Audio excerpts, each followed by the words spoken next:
আসসালামু আলাইকুম। জনপদের খবরে আমন্ত্রণ জানাচ্ছি আমি নিশা মুনতাসির।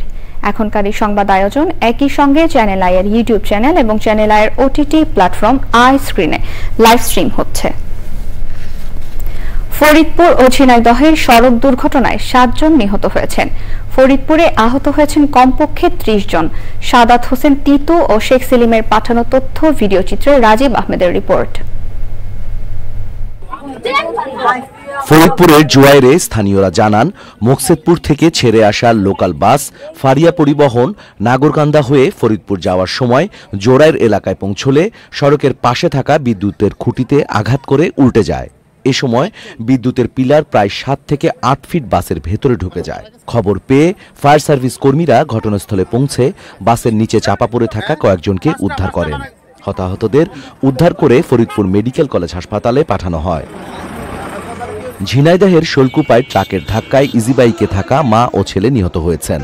পুলিশ ও স্থানীয়রা জানান, ইজিবাইকে করে শীতালিডাঙ্গা গ্রামের নিজ বাড়িতে যাচ্ছিলেন সোহেল রানার স্ত্রী রিপা ও তার ছেলে 6 বছর বয়সী সোয়াদ। পথে ঝিনাইদহ কুষ্টিয়া মহাসড়কের চাঁদপুর নামক স্থানে পেছন থেকে আসা একটি ট্রাক ইজিবাইককে ধাক্কা দিয়ে পালিয়ে যায়। এতে রিপা ও শিশু সোয়াদ রাস্তায় ছিটকে পড়ে গুরুতর আহত হন।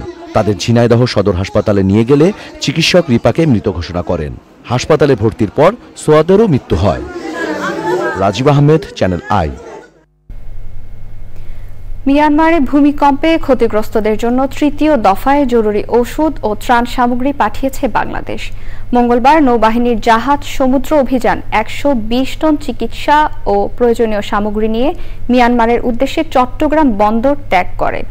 গত 30 মার্চ সেনাবাহিনীর মাধ্যমে প্রথম দফায় জরুরি ত্রাণ সামগ্রী, ওষুধ, তাঁবু, শুকনো খাবার এবং চিকিৎসক দল পাঠানো হয়েছিল।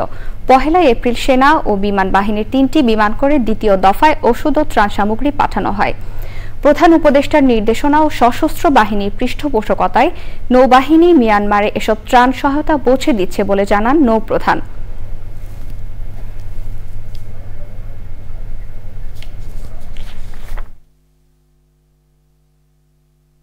মিয়ানমারের এই সংকটময় মুহূর্তে বাংলাদেশ সরকারের মানবিক দৃষ্টিভঙ্গি থেকে ত্রাণ সামগ্রী নিয়ে নৌবাহিনী জাহাজ প্রেরণের বিষয়টি প্রতিবেশী রাষ্ট্রসমূহের কাছে বাংলাদেশের ইতিবাচক ভাবমূর্তি প্রকাশ করবে। পাশাপাশি এই ধরনের সহযোগিতাপূর্ণ মনোভাব আন্তর্জাতিক মহলে বাংলাদেশের সুনাম ও মর্যাদা বৃদ্ধিতে বিশেষ ভূমিকা রাখবে বলে আমি আশা করি। বান্দরবানের নাইক্ষ্যংছড়ি সীমান্তে স্থলমাইন বিস্ফোরণে মোহাম্মদ তৈয়ব নামে এক বাংলাদেশি যুবকের পা বিচ্ছিন্ন হয়েছে। বুধবার সকালে উপজেলার জারুলিয়াছড়ি বিওপির সীমান্তবর্তী 46-47 নম্বর পিলারের শূন্যরেখায় মিয়ানমারের পাশে এই ঘটনা ঘটে। আহত মোহাম্মদ তৈয়ব নাইক্ষ্যংছড়ি উপজেলার সদর ইউনিয়নের কম্বনিয়া এলাকার বাসিন্দা সাবের আহসদের ছেলে।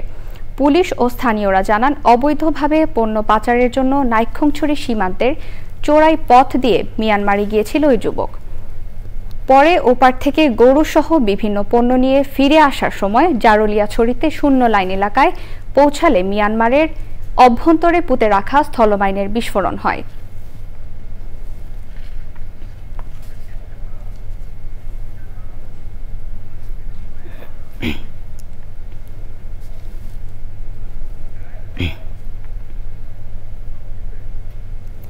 নোয়াখালীর কবিরহাট উপজেলায় জেলা জজ আদালতের আদেশ অমান্য করে বিরোধপূর্ণ একটি জমিতে পাকা দালান নির্মাণের অভিযোগ উঠেছে মোহাম্মদ নূর উদ্দিন নামের ব্যক্তির বিরুদ্ধে।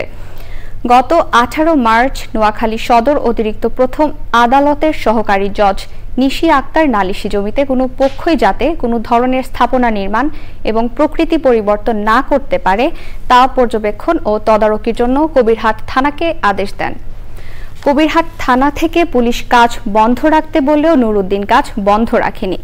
বর্তমানে নূর উদ্দিন ও তার লোকজনের হুমকিতে জমির মালিকের পরিবারের সদস্যরাও ওই এলাকায় যেতে পারছেন না। অর্ডারটা শুনছি, আসলে আমি কাজটা চলমান কথা বলছি না। আমার এখানে ফ্যামিলি, আমার বসবাসের বাড়িঘর, আমি এখানে তো এই অবশ্যই আমার যে দরকার। ওনারা পুলিশের সামনে বলেছে যে ওনারা আর কিছুই করবে না, কিন্তু গতকালকে ওনারা এখানে ঢালাইও কমপ্লিট করেছে। যা দেখা যাচ্ছে যে ওনারা আইন আদালতও মানেন না, পুলিশও মানেন না। আমরা এটার প্রতিকারটা চাই। এবারে সারা দেশের খবর নিয়ে প্রতিনিধিদের পাঠানো তথ্য ভিডিও চিত্রে আল মুকসিদের রিপোর্ট।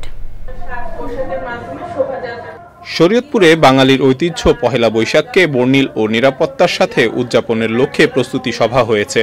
সভায় বিশেষ অতিথি ছিলেন শরীয়তপুর সরকারি কলেজের অধ্যক্ষ প্রফেসর ফজলুর রহমান। বাগেরহাটে মডেল একাডেমিতে ঈদ পরবর্তী পুনর্মিলনী উপলক্ষে আলোচনা সভা হয়েছে।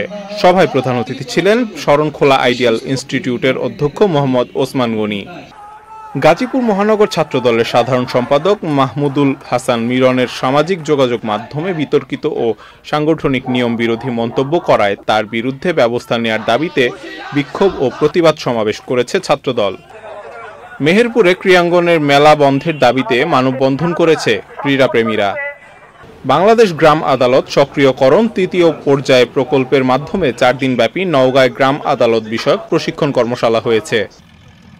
সাতক্ষীরার আশাশুনি উপজেলার বিছট গ্রামে ভেঙে যাওয়া বেড়িবাঁধের স্থানে রিং বাঁধ নির্মাণ ও ক্ষতিগ্রস্ত জনগণের সহায়তা দিয়েছে বাংলাদেশ সেনাবাহিনী।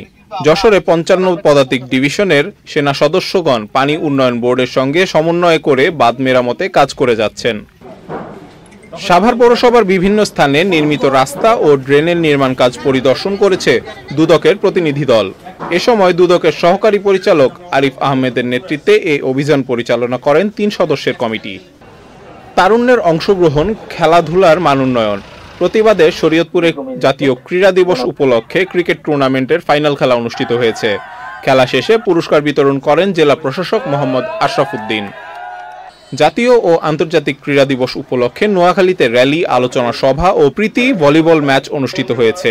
সভায় প্রধান অতিথি ছিলেন জেলা প্রশাসক ও ক্রীড়া সংস্থার সভাপতি খন্দকার ইশতিয়াক আহমেদ। চাঁদপুরে আন্তর্জাতিক ক্রিকেট স্টেডিয়ামের আদলে দেশের বৃহৎ tape tennis cricket tournament Shahrasti premier লিগের ফাইনাল ম্যাচ অনুষ্ঠিত হয়েছে। অনুষ্ঠানে প্রধান অতিথি থেকে পুরস্কার বিতরণ করেন জেলা প্রশাসক মোহাম্মদ। নোয়াখালীর কবিরহাটে হাজিরহাট হামিদিয়া উচ্চ বিদ্যালয়ের 2025 সালের এসএসসি পরীক্ষার্থীদের বিদায় ও নবগঠিত অ্যাডহক কমিটির সভাপতি নাজমুল হুদা ফরহাদকে সংবর্ধনা দেওয়া হয়েছে। আল মুকসিদ, চ্যানেল আই। পর্যটকদের পদচারণায় মুখর পাহাড়ি কন্যা রাঙামাটি। পর্যটকদের সার্বিক নিরাপত্তায় কাজ করছে ট্যুরিস্ট পুলিশ। দীর্ঘ বিরতির পর পর্যটকদের আগমনে আবারও চাঙা হয়ে উঠেছে হোটেল, রিসোর্ট সহ পর্যটন ব্যবসা। মনসুর আহমেদের পাঠানো তথ্য ভিডিও চিত্রে আফরোজা হাসির রিপোর্ট। ঈদ কিংবা যে কোনো উৎসব উপলক্ষে দেশের বিভিন্ন প্রান্ত থেকে পর্যটকদের ঢল নামে প্রাকৃতিক সৌন্দর্যের লীলাভূমি রাঙামাটিতে। পর্যটক মুখর ঝুলন্ত ব্রিজ, কাপ্তাই লেক, সুখী নীলগঞ্জ, শুভলং ঝর্ণা সহ রাঙামাটির বিভিন্ন দর্শনীয় স্থান, লেক, পাহাড় আর প্রকৃতির অনিন্দ্য সৌন্দর্যে অভিভূত পর্যটকরা। মজা করছি, আমরা কাছে নিয়ে আসছি, খুব ভালো লাগছে। পাহাড়ি রাস্তা, এটা অসাধারণ, ড্রাইভিং এক্সপেরিয়েন্স অসাধারণ। সবাই খুব মজা করছি, ভালো লাগছে সবকিছু মিলিয়ে।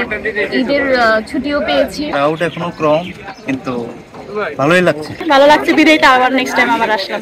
সার্বিক নিরাপত্তায় নিরবিচ্ছিন্নভাবে কাজ করছে ট্যুরিস্ট পুলিশ, কর্মচঞ্চল পর্যটন সংশ্লিষ্টরাও। আমরা যেটা আশা করছিলাম আশানুরূপ আমরা টুরিস্ট পাবো। ঈদের ছুটিতে 60 থেকে 70% রুম বুকিং হয়ে গেছে। আশা রাখছি গত বছরের তুলনায় এবছর রেকর্ড সংখ্যক পর্যটক রাঙামাটিতে আসবে। রাঙামাটির পর্যটন শিল্পের বিকাশের পাশাপাশি অর্থনৈতিক সমৃদ্ধি নিশ্চিতে পরিকল্পিত উদ্যোগ জরুরি বলছেন সংশ্লিষ্টরা। আফরোজা হাসি, প্রকৃতি ও জীবন ডেস্ক, চ্যানেল আই। দর্শক, জনপদের খবর আজকের মতো এই পর্যন্তই। একটু পর কৃষি সংবাদ দেখার আমন্ত্রণ জানিয়ে শেষ করছি। ধন্যবাদ।